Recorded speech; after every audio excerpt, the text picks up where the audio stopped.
Ladies and gentlemen, good day and welcome to the Cyient DLM conference call. As a reminder, all participant lines will be in the listen-only mode, and there will be an opportunity for you to ask questions after the presentation concludes. Should you need assistance during the conference call, please signal an operator by pressing star, then 0 on your touchtone phone. Please note that this conference is being recorded. I now hand the conference over to Mr. Krishna Bodanapu, Non-Executive Chairman, Cyient DLM. Thank you, and over to you, sir. Thank you very much. Good evening, ladies and gentlemen.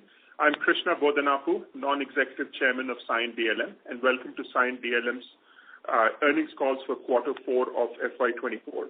Present with me on this call are Anthony Montalbano, the CEO of Cyient DLM, and Srinivas Kulkarni, the CFO of Cyient DLM. Before we begin, I would like to mention that some of the statements made in today's discussions may be forward-looking in nature and may involve risks and uncertainties. A detailed statement in this regard is available in our investor update, which has been posted on our website. Our growth momentum continues, and we were able to post strong results in Q4. We broke our previous record of highest ever revenue in a quarter, which is a testament to the ability in strong execution and aligns with the broad growth that is being seen in the industry. When I look back at FY24, it is great to see several positive developments. After a successful IPO, we continue to see a lot of interest from investors in Cyient DLM. We have received several customer appreciations, awards, and recognitions during this year. Our order execution capability has instilled higher confidence in our clients, which is now reflected in our pipeline. Our customer engagements have been far more collaborative, and conversations are forward-looking with all our top clients. We have had some uncertainty due to the Israel-Hamas war, but our supply chain and execution performance kept our confidence high throughout the year. Our Israel business, or our business that's dependent on Israel customers or supply chain, continues to do very, very well, and we're grateful for them for their resiliency in the uncertain times that they face, and we're quite confident that this will continue into the next years going forward. The outlook for FY25 looks promising, and we're really excited about the prospects that we see ahead.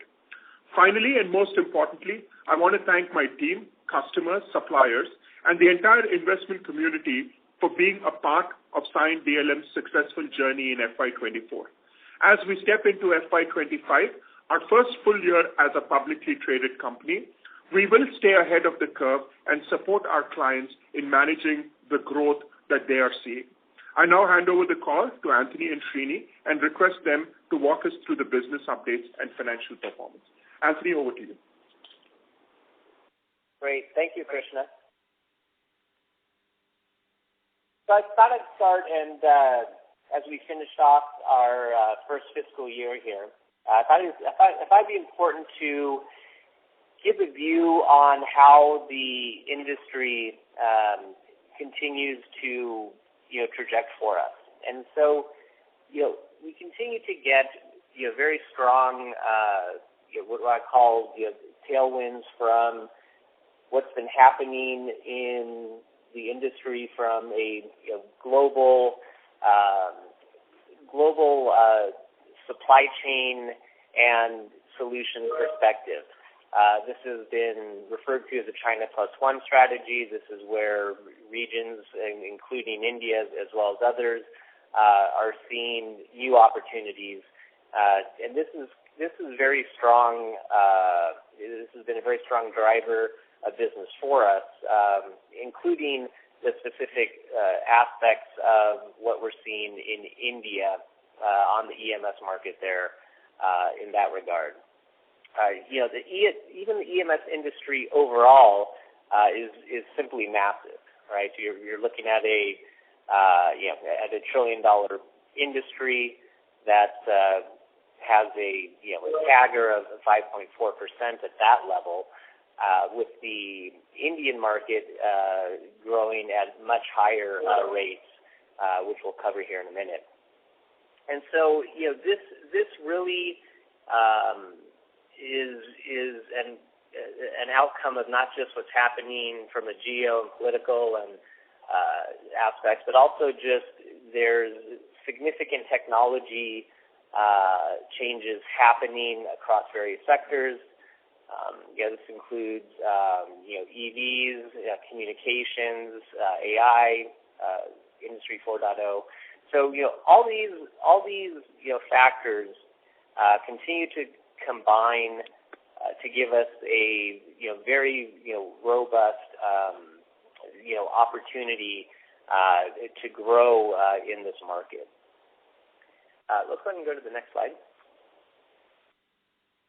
So the part of the market that Cyient DLM is focused on is a specific aspect of it in two parts. So first of all, we focus on what we call high mix, low volume. Okay, so this part of the market often involves what we call mission and safety critical electronics manufacturing services. These are electronics that go into aircraft, medical devices, very high reliability type industrial applications. And so this segment, and especially in India, this segment is having very high growth rates. We're seeing 30% growth rates over just a few years alone. So this is driving a considerable amount of new opportunities that were really not even slated for these sectors in the past. And the focus areas for us really aero and defense, medical and industrial. This is our core. These are the areas that we are seeing the most growth with our core clients. And, at our size business, and when you look at the size of the market overall, there is just a tremendous amount of runway in front of us, just focusing on these core sectors. And so this is really part of our DNA, and this is where we'll continue to add value for our clients. Really for the foreseeable future. Let's go ahead and go to the next slide. So, getting now down to specifically to, Cyient DLM, as we look at some key highlights of the year, we've had a very strong year in terms of growth. We've had to make some investments and really expand in order to support this. So, we did inaugurate a new facility in Bangalore focused on precision machining, and this was a facility that we greenfielded, and we have some of our large key clients in there. This is really a unique offering for the EMS space. This is really more along like a vertical integration aspect of it, where we're bringing value to our clients beyond just standard EMS type services. And then we also just recently, a couple weeks back, inaugurated a new manufacturing facility in Mysore. And so this is really just adjacent to our core operation. This is really a great opportunity to expand in a key region for us, where we have a lot of our key clients. This also gives us more space and capability and capacity to not only support the current business growth, but also business that we have forecasted in other parts, not just EMS, but also areas such as cable and wire harness and other types of offerings that we can bring to our clients. So those are some key expansions that we completed this past year, and some investments also that we've made on the capabilities perspective. So build to spec, the ability to do design and manufacturing is really a core differentiator for us. On our last quarter call, we highlighted that we brought in a CTO for our business to help drive this specifically, and this is directly aligned to some very strategic programs that we will be announcing where we are bringing these types of solutions to our clients. And this is really a unique differentiator for us as it continues, continues the relationship that we have with Cyient Engineering and allows us to bring those integrated solutions to our clients. And so this is really a unique capability that we can bring forward and that we are really gaining momentum in. We've also invested in the supply chain. This has been probably a number one pain point that we've heard across the industry. It's usually amongst the top discussion points with many of our clients. The good news is that it's really improved, right?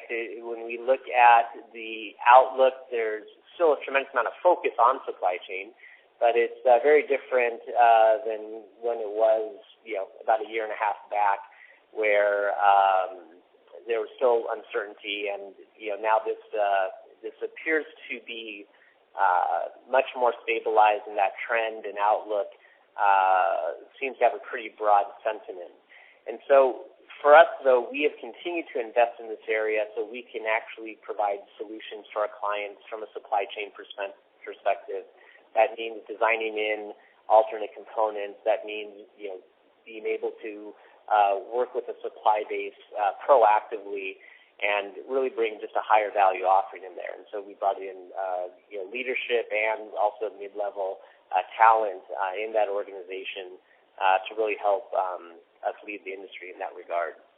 We've also invested in go-to-market and key sales talent, really making some key hires to help with the engagement that's required for the type of clients we work with. We have a relatively small number of clients for the size of business we run. Our strategy is focused on working with industry-leading OEMs and drive our growth along with them. And this past year has worked out well in that regard. A lot of our growth has come from working with these top clients, and we'll also discuss some of the new logos that we've added as well. And so, these key investments really have led to some recognition in the industry. We received awards from the electronic sector. We received supplier excellence awards. Then also just some national export awards as well. Just recognition of the growing impact we're having regionally here as we continue to grow our business in India and globally. Next slide. So to expand a bit on, as we look forward, what our strategy is, right? We've completed a successful FY24. And as we look at FY25 and beyond, some key things that really stand out for us is that we are focused on large deals.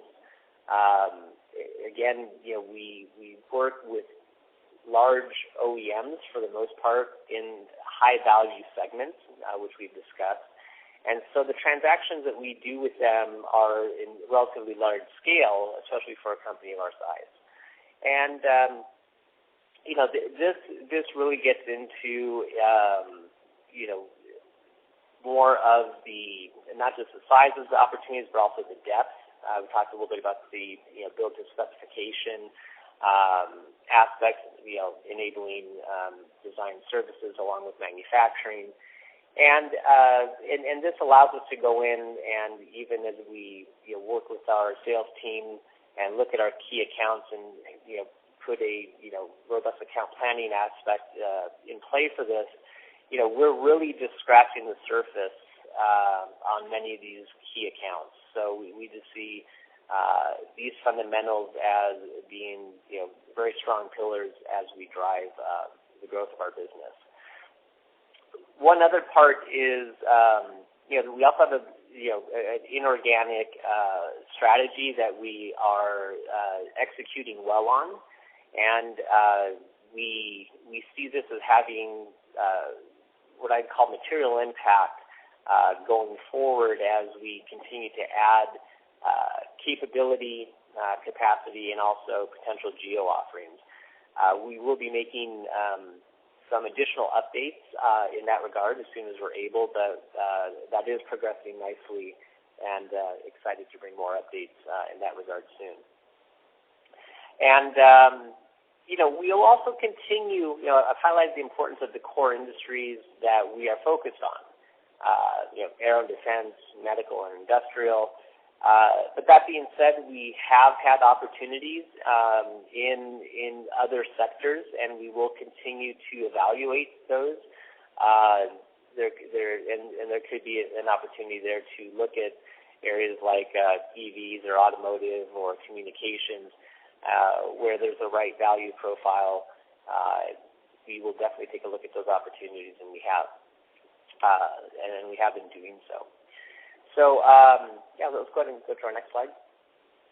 So that kind of covers, really from the business overview and the strategy overview of kind of, where we've been and the direction we're going. And I'll turn it over to Srinivas, our CFO, to give more details on some of the finance updates. Thank you, Anthony. Good evening, ladies and gentlemen. Thank you for joining the call today, and thank you for interest in Cyient DLM. This being the first year of operations for us as a listed company, we are happy to present the full year financials for FY24 along with our quarter 4 performance. So first I'll walk you through Q4, and then we'll spend a few minutes on the full year results. We closed Q4 with a revenue of 3,618 million rupees, or 361.8 crores, which represents a year-on-year growth of 30.5%. Our operating profit for the quarter is 38 crores, which is a year-on-year growth of 19.2%. We had mentioned that we will reach double-digit margin in Q4, and we are pleased to report a 10.5% EBITDA margin for the quarter. Our profit after tax is 227 million rupees, or 22.7 crores, which is a year-on-year growth of 80.7%, and the PAT percentage is 6.3%, which is 175 basis higher than the same quarter previous year. We closed the year with an order backlog of 21,705 million rupees. This has declined by 262 crores when compared to the same quarter previous year. We will get into the details of the order book and the sales pipeline in the subsequent slides. The next slide, the trend on the revenue, operating profit, and net profit over the past 5 quarters.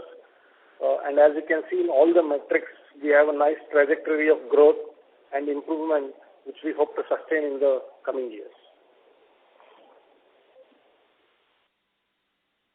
We'll take a quick look at some of the other KPIs which are important and give an indication of the overall health of the business.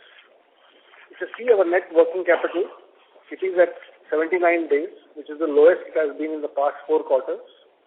This metric is best looked at as an average for the year and not at any point in time. However, just to give some color on how the working capital was managed in Q4, we were able to drive collections and reduce the overall overdue receivables to end the DSO at 57 days. We were also able to reduce our inventory holding by 20 days in Q4. There were no new significant customer advances, and this number will go down as we square off the previous advances with revenue as we book those revenues. The net result of all of these actions meant that we generated a positive free cash flow of nearly 129 crores, which is a significant achievement for us. This number would have been higher, but for the holidays in the last week of March, and some of the collections spilled over into April as well. In terms of the mix of the business, there is not much change from what we have presented earlier. Our growth, as you can see, is driven by aerospace and defense. We have taken several steps to focus on industrial and medtech, and should see higher share of business from these verticals as we go forward. PCB and exports continue to be about 2/3 of our businesses, and that share has remained almost consistent for the last few quarters. We now will reflect on the full year performance.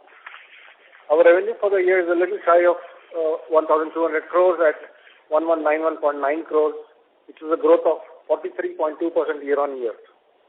Our operating profit grew by 26.5% year-on-year, and our net profit by 92.9% year-on-year. The fixed asset turnover ratio reveals how efficient we are at generating sales from our existing fixed assets, and we are happy to report that we have improved from about 6.8x last year to about 8.6x in the current year. Our debt equity ratio is healthy, and we still have the IPO proceeds to help us fund the growth requirements in the next 2 years. While we close the year with a net working capital of 79 days, as I said earlier, we should look at the average net working capital. It was more than 100 days for us in the year. This is higher than where we want to be, and our near-term goal is to bring this to about 90 days and then improve from there on. Our FCF for the full year is negative 104 crores, and even though this is negative, it is manageable and in control given the 40+% growth that we saw in the business. This slide provides a tabular view of the P&L for Q4 and for full year. It has comparatives to the previous quarter, previous year, right, which you can refer to. We have discussed most of these points in the previous slides, and hence I'll not spend too much time on this. Just a couple of call-outs. As you can see, the year-on-year increase in employee costs has resulted in lower EBITDA growth compared to the revenue growth. These were planned investments in headcount to strengthen the team for the growth we see in the business. As we add scale, this number will not increase linearly, and we'll start seeing the benefits of absorptions kicking in. Our PAT growth is significantly higher than the operating growth because of the increase in other income. Other income, as you all know, is higher because of the IPO proceeds. As we use the funds to grow the business, you will start seeing the benefit getting converted into higher operating profits.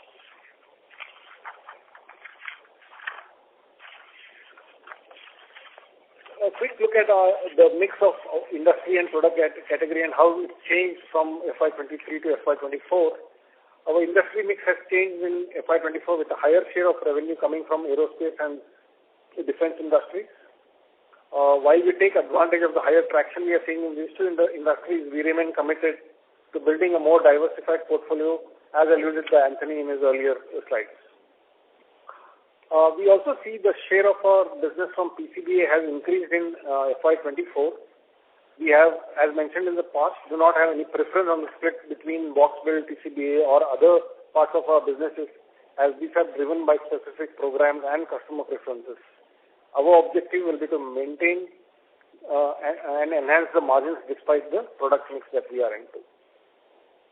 Lastly, on the IPO proceeds utilization, we have cleared the external debt and have used approximately 80 crores for funding the working capital requirement that was used towards growth and a small amount towards capex.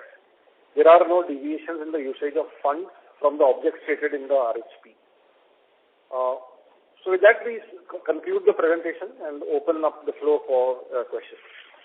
Thank you very much. We will now begin the question and answer session. Anyone who wishes to ask a question may press star and 1 on the touchtone telephone. If you wish to remove yourself from the question queue, you may press star and 2. Participants are requested to use handsets while asking a question. Ladies and gentlemen, we will wait for a moment while the question queue assembles.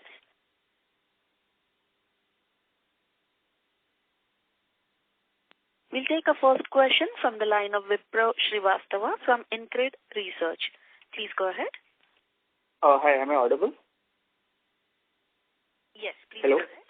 Yes, Yeah, sure. So first question was regarding the geopolitical thing in Europe. So, Cyient has clients like Thales and Rafael. A company like Thales is seeing huge order inflows because of the whole geopolitical thing. So, is it a possible opportunity for DLM? Where do we see ourselves in that sort of space?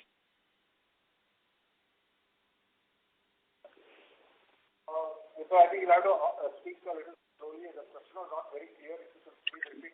Yeah. Yeah, I'm audible, right? Yeah, I can answer that question. I caught the question, sir.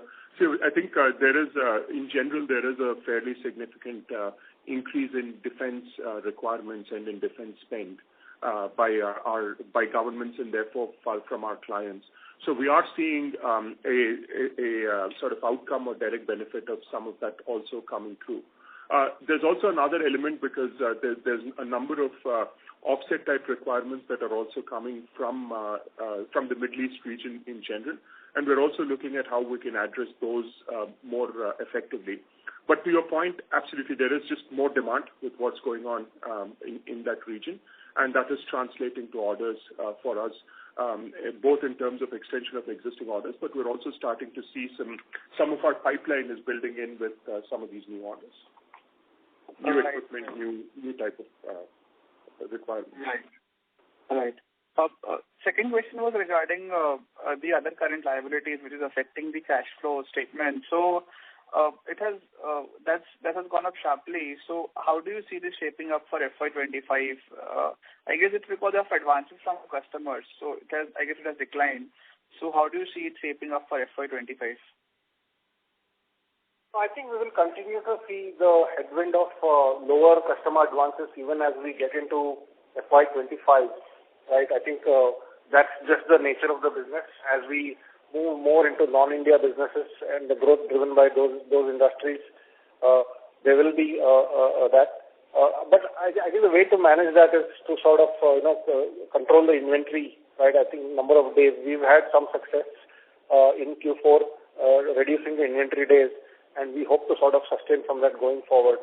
So year on year, we do expect improvement in the net working capital. The composition might change a little bit in terms of what is playing out there, but it will be, we hope to be at an average of between 90 to 100 days in FY25. Right. And last question regarding the Honeywell Anthem deal, which is going into advanced air mobility. So where do you stand currently on that? I mean, a lot of these advanced air mobility companies are vying for certification. So where does Cyient DLM stand? When do you see any order materializing from that, if any? I mean, any timeline if you have for that? Yeah, so as far as specific client programs, we are limited on the amount of detail we can disclose. But as far as what has been communicated in the past on that, that sector and these specific engagements, I would say, are very much on track, are really quite strategic for us. So that's a core part of what we expect to see in the coming fiscal year and the years after that, as far as what's been communicated in the past on it. Okay, cool. Thank you. Thanks a lot. Absolutely. Thank you. The next question is from the line of Venkatesh Balasubramanian from Axis Capital. Please go ahead. Yeah, thank you for the opportunity.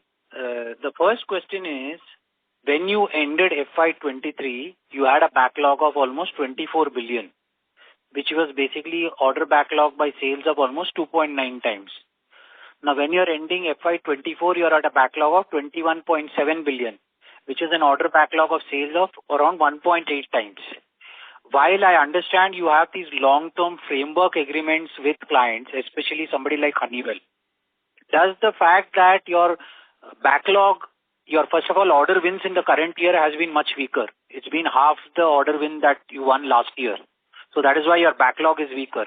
Is that something that we need to be worried about when we are thinking about revenues for FY25, or it actually doesn't matter because as we progress into maybe the first or the second quarters, some of these orders will fructify and you will not have any problems of growth? That is the first question. Yeah, I can go ahead and take that. So it is, there definitely has been some consumption in the current fiscal year of the order backlog. And, as I've indicated earlier in my comments that, we do have some key programs that we will be announcing, which will have quite an impact on building that backlog back in place. So, one nice aspect about our business and the sectors that we play in is we actually have a pretty long window of, order commitments and outlook, right? It's much different than a consumer business, for example, where you might only get a 3-month view. In our business, we tend to get a 9-month view or even longer. So the pipeline is quite robust, and then the key programs that are progressing towards business award. As those come in, that will then provide the positive update on the order backlog that I think will help address the point you're bringing up. Yeah. Is it possible to tell us by when will this order backlog build up to a decent level? Would it be like, is it like possible that, you will have a decent backlog by the end of the second quarter or something like that, whether some of these long-term framework agreements will convert into annual orders before that? Yes, I would definitely expect to have some very solid updates within the next quarter, for sure. And then again, that will also continue throughout the fiscal year. Okay. Now the second question is on the customer advances, which I think the previous analyst already picked up and actually asked you. Is the key reason for the customer advances as a percentage of sales coming down because you have executed a large chunk of the Bharat Electronics orders?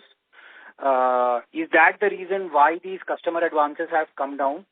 Does that also mean that there are enough and more figures, because as Bharat Electronics as a percentage of sales of the backlog comes down and your other higher margin orders you start executing, you could have a very decent kind of margin expansion in FY25. Is that a reasonable assumption to make? Yes, that is correct, Venkatesh. I think the consumption of the order of Bharat Electronics, offsetting with the advance that they gave us is one of the primary reasons, right? And even in other clients, I'll say though the order, the customer advance as a concept, I think is reducing.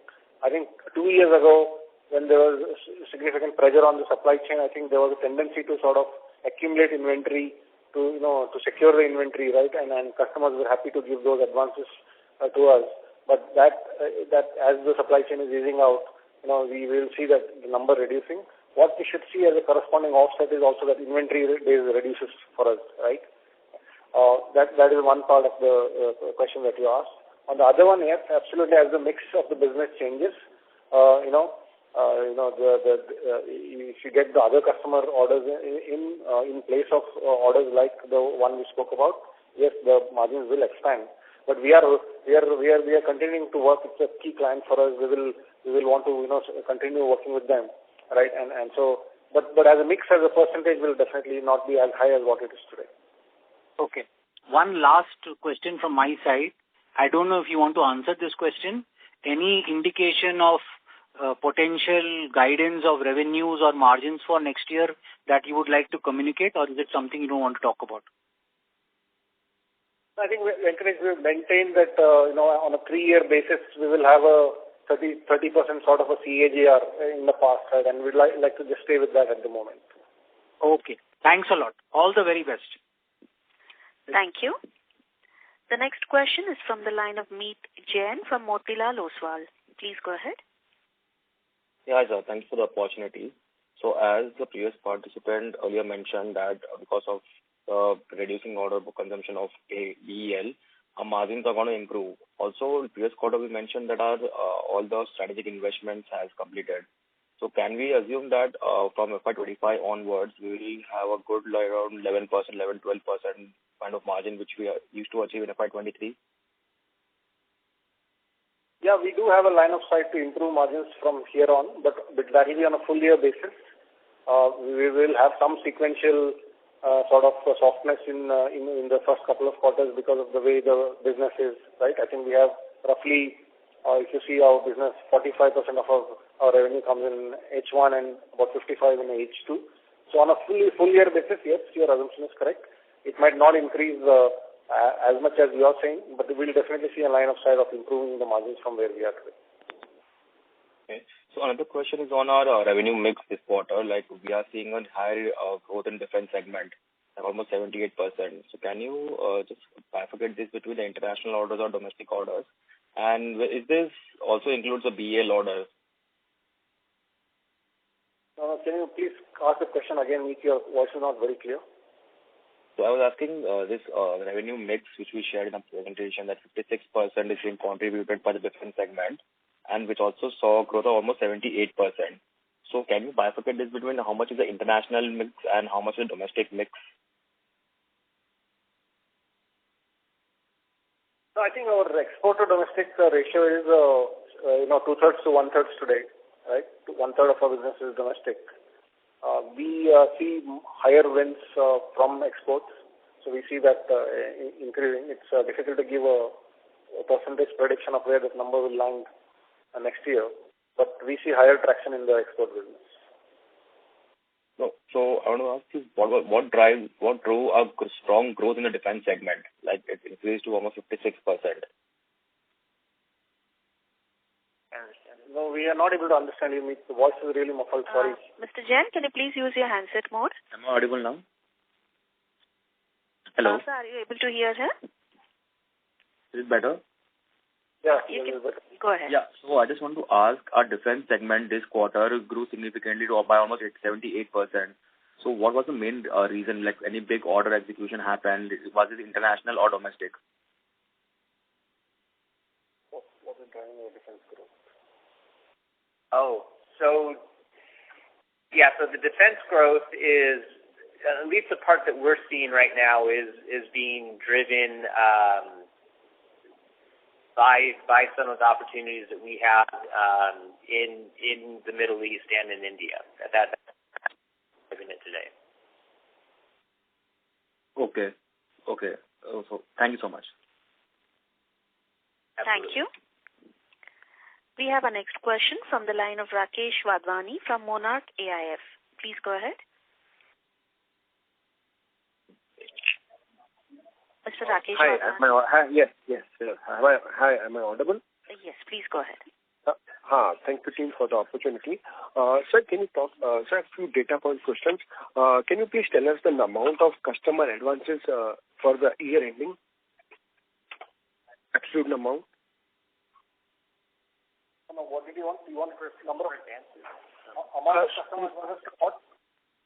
Advances at the end. Advances from customer.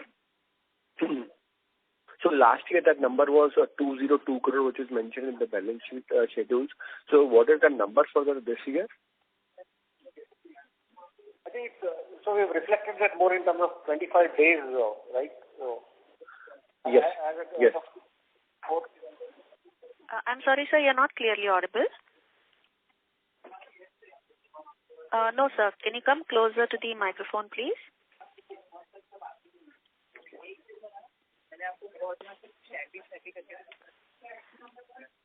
I think Hello? we can't hear it all. Yeah. Ladies and gentlemen, I request you to stay connected while we reconnect the management team.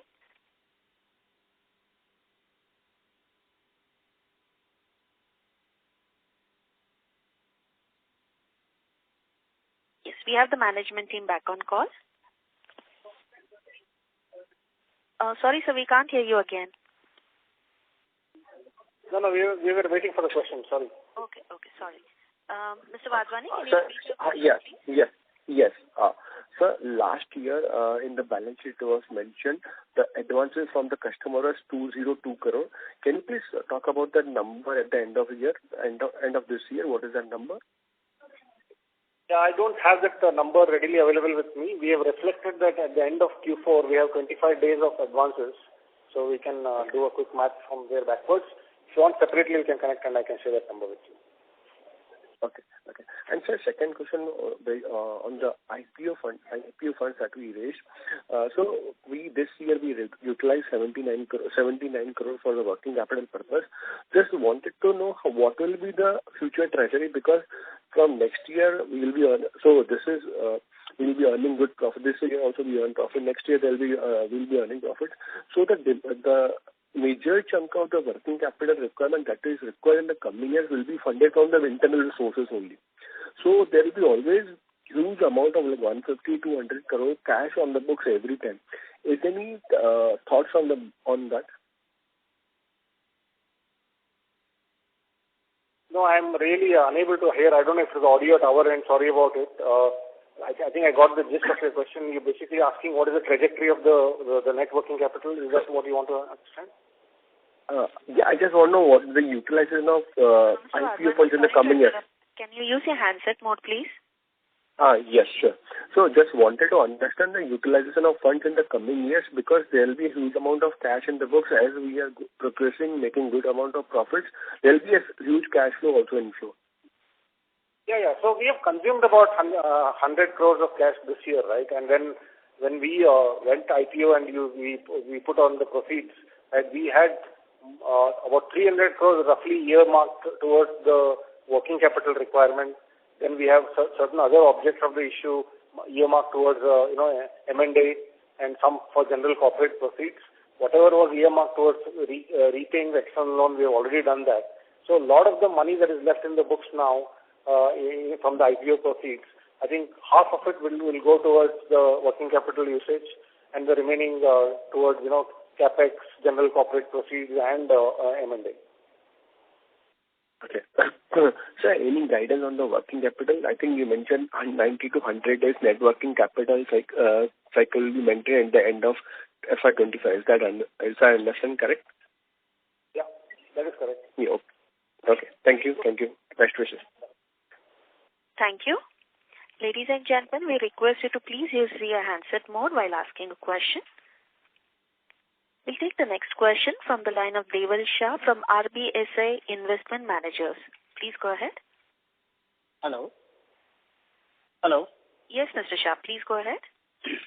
Yeah, so my question is with regards to the box build.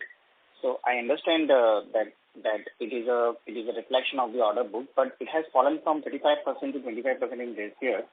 So any comments and insight on that? And second question is with regards to during the previous call, you mentioned that we are in the advanced stage of discussion with one of the potential acquisition. So any progress or any update you want to give on that inorganic expansion? Sure. So you look from the box build PCBA mix, right? I think we really, as I said, right, we don't have any particular preference. I think these are driven by program-specific requirements and customer preferences. A number of times, the customer prefers to do the box builds themselves. I think we're using the PCBA that we develop.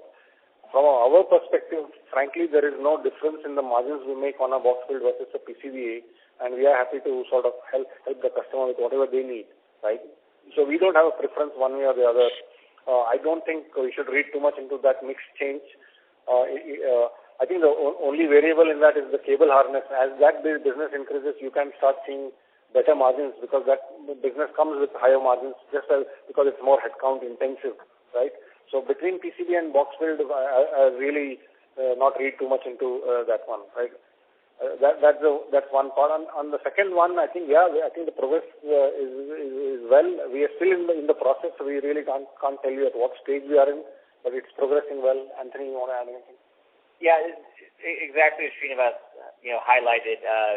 What we can disclose is that we are pleased with the progress, and we hope to have an update probably on the next call on the specifics of what that looks like. But again, this is something that will add capability and geographic aspects to it, where we can have a impact on what we can bring our current clients and new clients as well. Okay. Thank you. Thank you. We have our next question from the line of Abhishek Jain from AlfAccurate Advisors Private Limited. Please go ahead. Thanks for the opportunity and congrats for a strong set of numbers in fourth quarter. Sir, we have seen a decline in the industrial segment revenue in FY24. How do you see recovery ahead?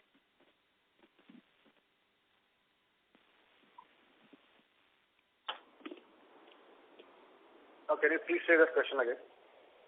Sir, we have... Please use your handset mode. Okay.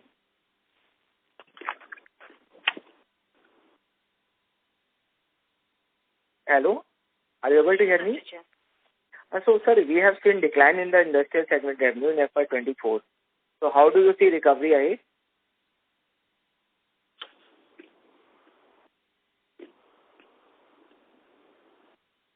Hello? Srini, did you catch that question? No, we did not catch the question. All we heard is about something declining and how do we take it. Decline in industrial segment in FY24. How do we see the recovery? The industrial segment. So that is correct. We did have we did have some declines in the industrial segment. That was due to a key client, and we actually do see a recovery in that sector overall, and that's not. And also, we expect to see some growth in that sector with some new clients as well. So, that is a sector though that we do see growth in. Even though we did have one client that did degrow. And sir, we have seen a sharp increase in the gross margin in this quarter. Is it because of the better client mix or product mix? And will it be sustainable in the coming quarter? No, I mean that really depends on the product mix, right? Like you rightly said, it's a favorable mix this quarter in terms of the revenue from the non-India customers being higher than what we have seen in the earlier quarters. So it's very hard to say what is sustainable because that mix will continue, right? I think depending on what that mix is for any given quarter, that number can change up or down. So, but what we can say is for the full year, I think we will see some improvement in the gross margin, and that's what we can sort of talk about. Okay, sir. And my last question on the export side, in this quarter we have seen a very sharp improvement in export numbers. So just wanted to understand what is the reason. And second, how was the mix in FY24 export versus domestic in revenue? Yeah, it's roughly 2/3, 1/3, right? I think if you see the full year, we did share that slide earlier, compared it with the earlier year as well. It hasn't changed much from a year-on-year basis, but in Q4 there were higher exports compared to domestic. Right? We expect the export business to be higher in FY25 as well compared to what we have seen in 24. So can we assume that it can increase to the 40-45% and that's why the margin will also jump up? No, I mean, it will not dramatically change that much, right? I think if you are at 66 to 34, it might go up to 70-30, but that's pretty much what it will be. Okay. Thank you. Thank you so much. That's all from my side. Thank you. We have our next question from the line of Mihir Manohar from Carnelian Asset Management. Please go ahead. Hi. Thanks for giving the opportunity and congratulations on a good set of numbers. I mean, Sir Anthony mentioned that, within next quarter you are expecting some solid updates to be there on the order inflow side. I mean, if you can throw, is it from the existing customer or a new customer, which segment would broadly this be? And, what kind of quantum, what kind of value can this update be? I mean, last time, when we had the solid order inflow, the order book had went up from 1,200 crores to 2,500 crores in a single quarter. So could it be similar to that or will it be larger than that? Wanted to understand that. My second question was on the side, I mean, healthcare, last time you had mentioned that some OEs are showing inquiries. So is there any development happening on the healthcare side with some important OEs are showing inquiries? What is the development over there? Mayor, we only caught part of the question which I'll address, and then I'll request you to say the second part of the question. And please speak slowly. There is some issue with the audio and we are not able to hear. On the first part of the question, yes, the order intake is expected to increase in the coming quarters. see the nature of this business, you are going to get higher traction from existing clients. It's a long sales cycle with new clients. So while we will see that we've added 2 good logos during the year and we are likely to add a couple more in the coming quarter, we will not see a lot of orders coming from those clients. It will slowly start, right? Small projects, NPIs, etc., and then it will get into volume production. So what you will see is from the existing customers only with higher traction coming in the coming quarters. There might be 1 or 2 logos which will come in and kick in, but those numbers will not be material to the overall order intake. Yeah, please ask your second question again. Yeah, sure. And second question was on the healthcare side. Some OEs were also showing inquiries on the healthcare side. So is there any development happening over there? What side, sorry? Healthcare. So the question is regarding the outlook on the healthcare business? Yeah, what is the outlook on that? Yeah, so got it. So we are actually working a couple key opportunities, and the outlook is I would say the outlook is good.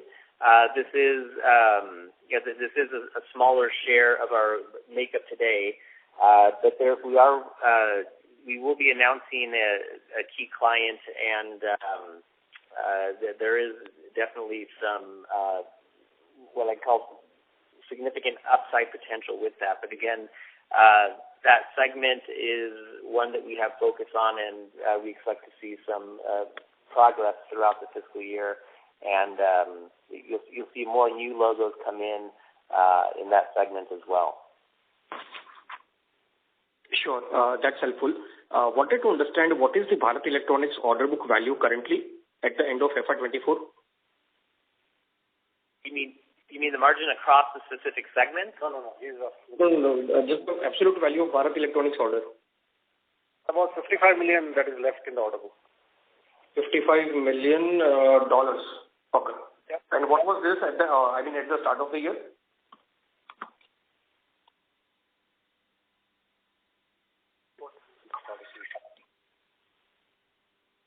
About 95.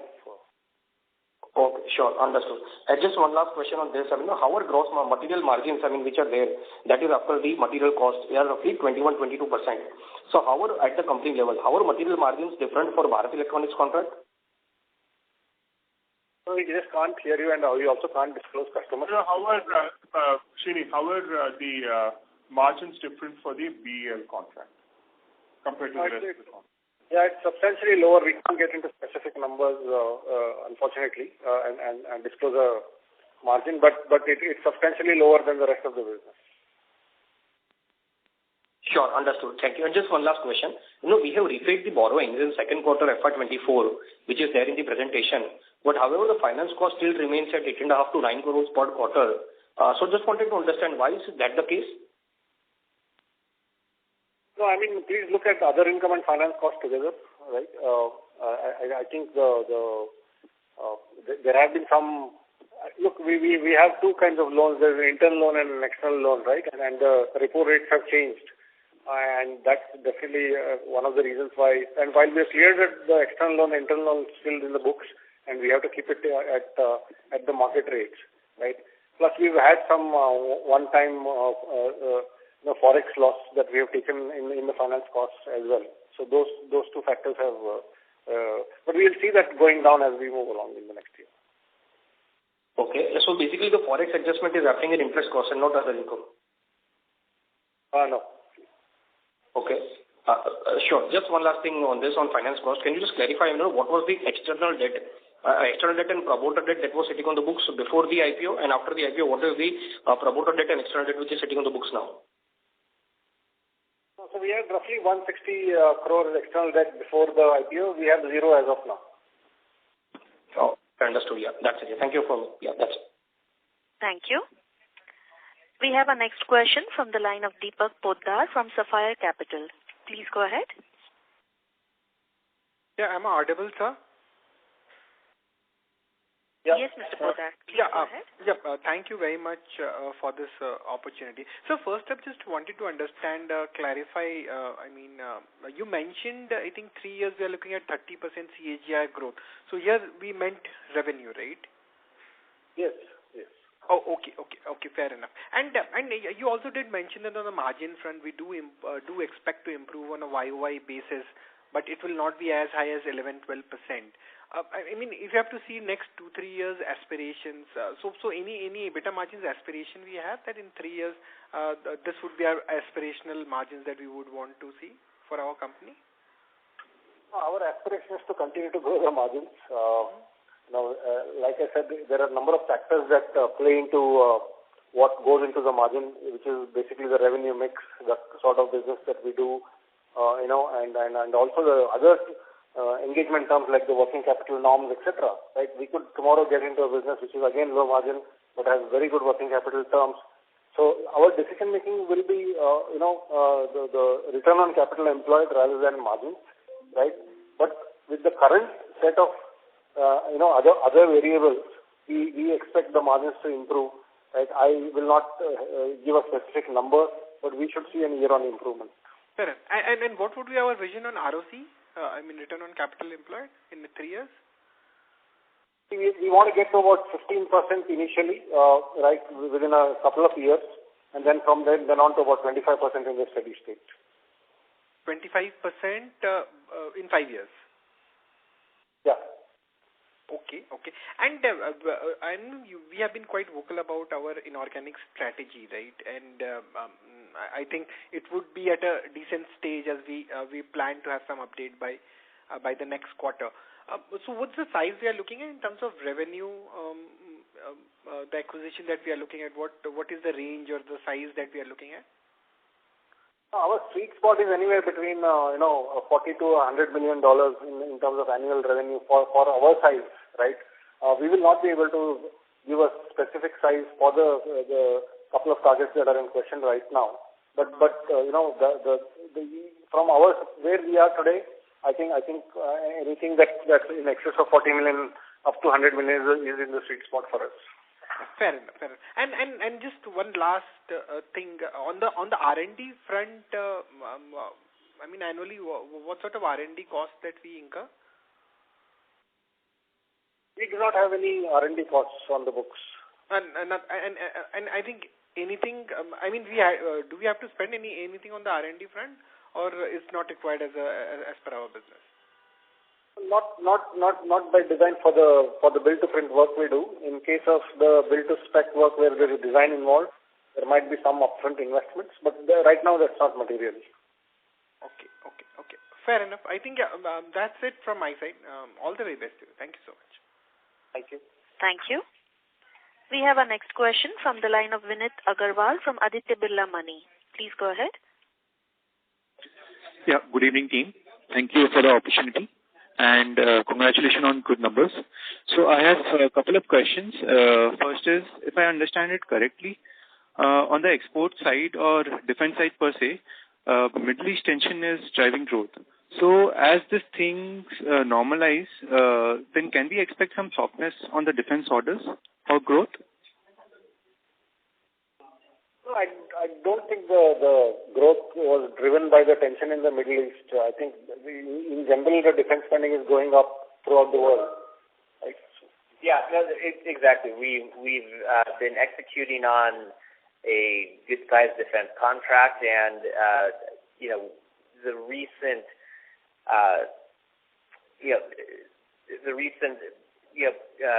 global updates have really just added to that business. As far as with other clients we've been working, we've been seeing an increase in outlook and orders in that regard.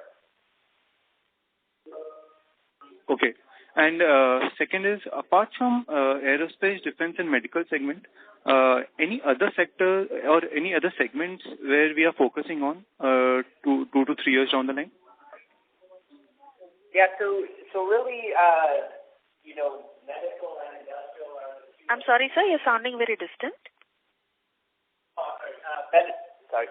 So medical and industrial are the two other key sectors that we are going to continue to focus on. We are today have a much larger portion of our business in aero and defense. And to be honest, those sectors have been very good for our business, and the outlook in those two sectors are very good as well. So yes, we do want to diversify a bit, but again, the aero and defense piece continues to be robust for us, and the outlook is solid as well. But yes, we do have a dedicated focus also on medical and industrial. So would you like to give us some number or the mix which will be post after 2-3 years? Yeah, so ideally we would like to get it, where 25% of the business is 25% medical, 25% industrial, and then maybe A&D make up 50%.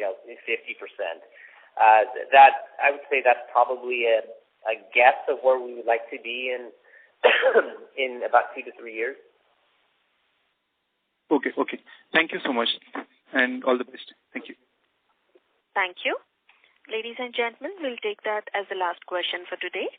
I would now like to hand the conference over to Mr. Krishna Bodanapu for closing comments. Over to you, sir.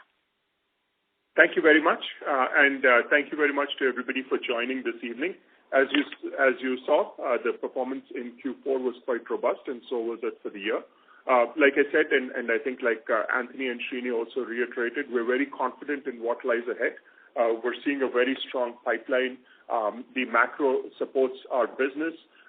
We are in the right sectors, be it A&D, medical, industrial, where all sectors where the spend in the type of solutions and the type of products that we provide is only increasing. And I think we've built a fabulous capability in the management team with some of the best leaders in the respective segments, be it the operations side, supply chain side, go-to-market side, sales side, etc. So we have a full complement of the team in place now after about 12 months of really finding the right leaders and making sure that they're well integrated. So we're very confident for FY25. And I'll just end by saying thank you very much for your support over the last 9-10 months that we've been publicly traded as a company.